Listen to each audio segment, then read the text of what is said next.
ಏನೋ ಎಕ್ಸ್ಕ್ಲೂಸಿವ್ಗಳ head office republic ಕನ್ನಡದ ಒಂದು ಬ್ರೇಕಿಂಗ್ ಇವತ್ತು ರಾಜ್ಯದಲ್ಲಿ ಸಂಚಲನ ಸೃಷ್ಟಿ ಮಾಡ್ತು. ಎಲ್ಲ ಕಡೆ ಬಸ್ಸಲ್ಲಿ, ಕಾರಲ್ಲಿ, ಕುಂತಲ್ಲಿ, ನಿಂತಲ್ಲಿ, ವಿಧಾನಸೌಧದಲ್ಲಿ, ಮನೆಯಲ್ಲಿ, ಪಿಕ್ಚರ್ ಟಾಕೀಸಲ್ಲಿ ಇದೇ ಮಾತು. ಏನು ಸುದ್ದಿ ಬ್ರೇಕ್ ಮಾಡಿದ್ರಪ್ಪ. ನಾವು ಸುದ್ದಿ ಬ್ರೇಕ್ ಮಾಡಿದ ಒಂದು 2 ಗಂಟೆಗಳ ನಂತರ ಉಳಿದ ಚಾನೆಲ್ಗಳು ಬ್ರೇಕ್ ಮಾಡ್ತು. ಅದು ಕೂಡ ಅರ್ಧಂಬರ್ಧ ಸುದ್ದಿ. ಏನು ವಿಷಯ? ನಾವು ಲಾಬಿ ಮಾಡಿಲ್ಲ ಎಂತ ಇದ್ದ CM ಸಿದ್ದರಾಮಯ್ಯಗೆ ಶಾಕ್ ಕೊಟ್ಟಿತ್ತು ಇವತ್ತಿನ ರಿಪಬ್ಲಿಕ್ ಕನ್ನಡದ ಬ್ರೇಕಿಂಗ್ ಸುದ್ದಿ. ಏನದು? ಅದರ ಬಗ್ಗೆ ಒಂದು ವಿಶೇಷ ವರದಿ ನಿಮ್ಮ ಮುಂದೆ.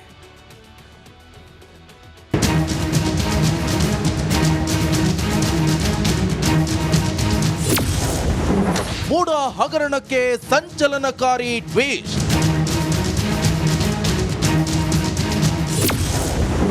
ಮುಖ್ಯಮಂತ್ರಿಗೆ ಮುಳುವಾಗುತ್ತಾ ವೈಟ್ನರ್.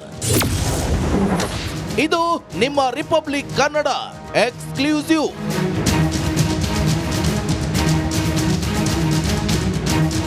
ನಾನವನಲ್ಲ, ನನಗೇನು ಗೊತ್ತಿಲ್ಲ, ಹೀಗೆ ಹೋದಲ್ಲಿ ಬಂದಲ್ಲಿ CM ಸಿದ್ದರಾಮಯ್ಯ ಹೇಳುತ್ತಿದ್ದ ಮಾತಿದು.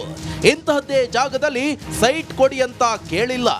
ಆದ್ರೂ ಮೂಡ ವಿಜಯನಗರದ 3ನೇ ಸ್ಟೇಜ್ನಲ್ಲಿ ಸೈಟ್ ಕೊಟ್ಟಿದೆ ಅಂತ ಹೇಳಿದ್ದು ಬೇರ್ಯಾರು ಅಲ್ಲ, ಮುಖ್ಯಮಂತ್ರಿ ಸಿದ್ದರಾಮಯ್ಯ.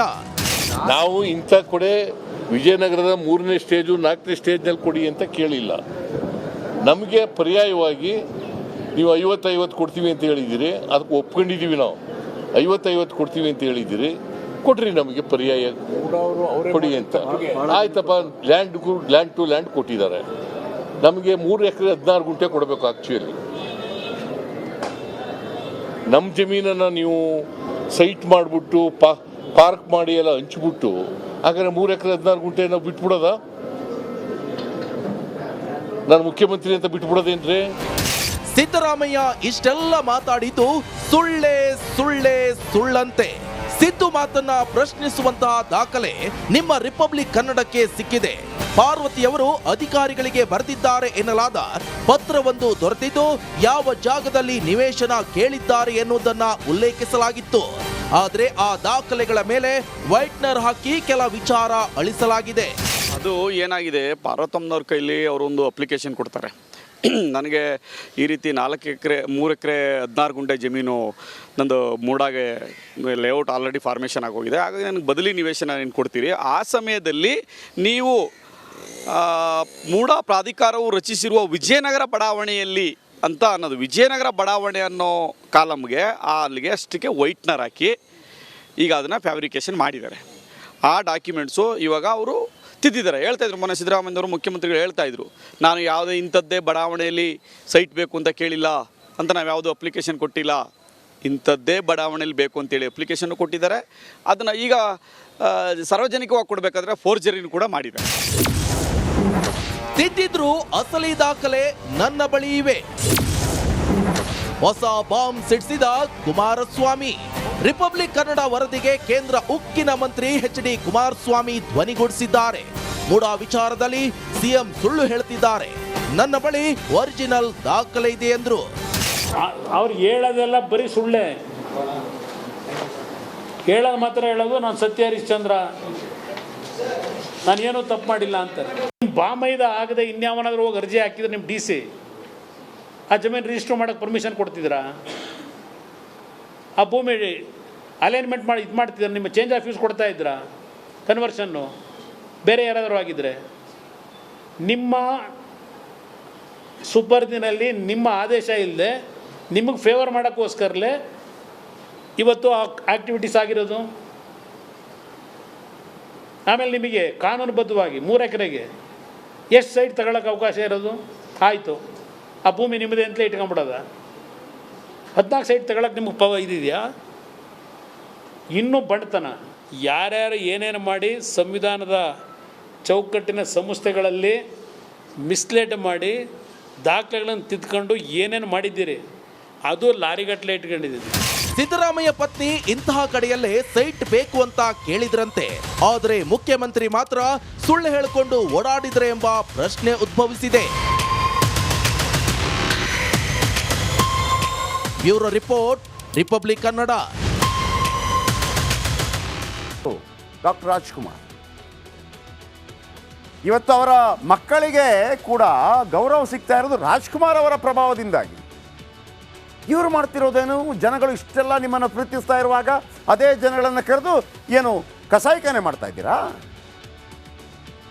ಆಮೇಲೆ ನಿಮಗೆ ಹುಚ್ಚು ಹೊಡೆಯೋದು, ಆಮೇಲೆ ಫೋಟೋ ತೆಗೆದು ಯಾರ ಮುಂದೆ ಶೋ ಆಫ್. ಇದನ್ನು ಯಾವುದೇ ಕಾರಣಕ್ಕೂ ಸಮಾಜ ಸಪೋರ್ಟ್ ಮಾಡಬಾರ್ದು.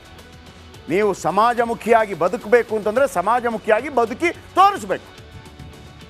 ಪ್ರದೋಷ್ ಹಾಗೂ ಮತ್ತೊಬ್ಬ ಆರೋಪಿಯ ಮೊಬೈಲ್ ರಿಟ್ರೀವ್ ಆಗಿದೆ. ಆ ಮೊಬೈಲಲ್ಲಿತ್ತು ಹೈದರಾಬಾದ್ನ FSLನಲ್ಲಿ 4 ಫೋಟೋ ರಿಟ್ರೀವ್ ಆಗಿದೆಯಂತೆ. ಯಾಕೆಂದರೆ ನನಗೆ ಯಾಕೆ ಕೋಪ ಬರ್ತಾ ಇದೆ ಅಂತಂದರೆ, ಆ ರೇಣುಕಾ ಸ್ವಾಮಿ ಕೈ ಮುಗಿದು ಕೇಳ್ಕೊತಾನೆ, ಆಯ್ತು ಬಿಟ್ರಪ್ಪ, ಒಂದು 4 ಆಯಿತು, ನೀ ಕೋಪ ಬಂತು, 4 ಕಪಾಳ ಕೊಡಿದ್ರು ಬಿಟ್ಟುಬಿಟ್ಟು, ಹೊಡೆದು ಪಕ್ಕೆಲುಬು ಹೊಡೆದು ಆ ಗಾಡಿಗೆ ತೆಗೆದು ಬಿಸಾಕಿ ಕರೆಂಟ್ ಶಾಕ್ ಕೊಟ್ಟು, ಆಮೇಲೆ ಹೇಳಬಾರ್ದು ನಾವು ಈ ಹೋರಿ ಹೊಡಿತಾರೆ ಬೀಜ ಹೊಡಿತಾರೆ ಅಂತಾರಲ್ಲ, ಆ ಥರ ಮಾಡಿಬಿಟ್ರಲ್ಲ ಈ ಹುಡುಗನನ್ನು. ಹೊಡೆದಾಕ್ಬಿಟ್ಟಿದ್ದಾರೆ ಸರ್, ಫೋಟೋ ಇದೆ. ಇಂಥವ್ರನ್ನ ಕ್ಷಮಿಸಬೇಕಾ? ಪ್ರದೋಷ್ ಮೊಬೈಲ್ನಲ್ಲಿ ಫೋಟೋಗಳು ಪತ್ತೆಯಾದವು. ಸಾಯುವಾಗ ಪ್ರಾಣ ಭಿಕ್ಷೆ ಬೇಡ್ತಾನೆ ರೇಣುಕಾ ಸ್ವಾಮಿ, ಮಂಡಿಯೂರಿ ಕುಳಿತ ಫೋಟೋ ಪತ್ತೆಯಾಗಿದೆ. ಈ ಕ್ರೂರಿಗಳಿಗೆ ಅವನ ಬಗ್ಗೆ ಕನಿಕರ ಬರಲೇ ಇಲ್ಲ, ಎಷ್ಟು ಹೊಡೆದ್ರು ಕೂಡ. ಐ ಥಿಂಕ್ ಇದು ಕೇವಲ ಎಣ್ಣೆ ಏಟಲ್ಲ, ಡ್ರಗ್ಸ್ ಏಟು ಕೂಡ ಇದ್ದೇ ಇರುತ್ತೆ. ರಕ್ತದ ಮಡುವಿನಲ್ಲಿ ಬಿದ್ದಿರುವ ರೇಣುಕಾ ಸ್ವಾಮಿ ಫೋಟೋ ಪತ್ತೆಯಾಗಿದೆ.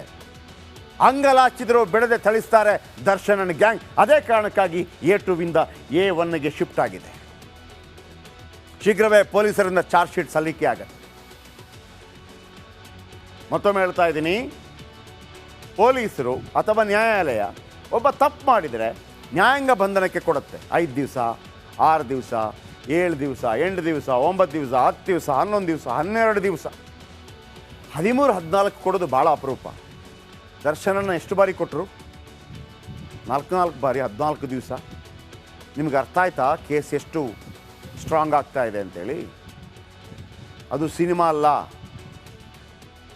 ಅಲ್ಲ. ಡೈರೆಕ್ಟ್ರು ಕೊನೆ ಗಳಿಗೆಯಲ್ಲಿ ಸತ್ತು ಬಿದ್ದಿರುವ ಆತನನ್ನು ಕೂಡ ಬದುಕಿಸೋದು ಹಂಗಾಗಲ್ಲ. ಓಕೆ, ಇನ್ನು ಜೈಲು ಹಾಕಿ ದರ್ಶನ್ಗೆ ಕೊಲೆ ಕೇಸ್ನಲ್ಲಿ ಬಡ್ತಿ ಸಿಕ್ಕಾಗಿದೆ. A2 ಆರೋಪಿಯಿಂದ A1 ಆರೋಪಿಯಾಗಿ ಬಡ್ತಿಯಾಗಿದೆಯಂತೆ. Charge sheet ಸಲ್ಲಿಕೆಯಲ್ಲಿ A1 ಆರೋಪಿ ಆಗ್ತಾರೆ ಅನ್ನುವಂಥ ಮಾತುಗಳು ಕೇಳಿ ಬರ್ತಾ ಇದೆ. ಕೊಲೆ ಕೇಸಿನ ತನಿಖೆ ವೇಳೆ ದರ್ಶನ್ A2 ಆರೋಪಿಯಾಗಿದ್ದರು, ಪವಿತ್ರ ಗೌಡ A1 ಆಗಿದ್ದರು. ಇದೀಗ ದರ್ಶನ್ನೇ ಇದಕ್ಕೆ ಮೂಲ ಕಾರಣ ಅನ್ನುವಂಥ ರೀತಿಯಲ್ಲಿ ಮಾಹಿತಿಗಳು ಲಭ್ಯವಾಗ್ತಾ ಇದೆ. ಚಾರ್ಜ್ ಶೀಟ್ ಸಲ್ಲಿಕೆ ವೇಳೆ A2ನಿಂದ A1ಗೆ ಬಡ್ತಿ, ಇದರ ಜೊತೆಗೆ 17 ಮಂದಿ ಏನಿದ್ದಾರೆ ಬೇರೆ ಬೇರೆ ಕಡೆ ಕೆಲವು ಬಡ್ತಿಗಳು ಆಗಬಹುದು, ಮೇಲೆ ಕೆಳಗೆ ಆಗಬಹುದು. ಏನು A1 ಆರೋಪಿ ಅಂದರೆ ಈ ಕೊಲೆಗೆ ಸೂತ್ರಧಾರ ಅಂತ ಅರ್ಥ. ಇಲ್ಲಿ ತನಕ ಪವಿತ್ರ ಗೌಡ ಸೂತ್ರಧಾರ ಅಂತಿತ್ತು, ಅದು ಈಗ ಹೋಗುತ್ತೆ. ದರ್ಶನ್ ಇದೀಗ ಸೂತ್ರಧಾರ A1. ಓಕೆ, ಮುಂದಿನ ಸುದ್ದಿ.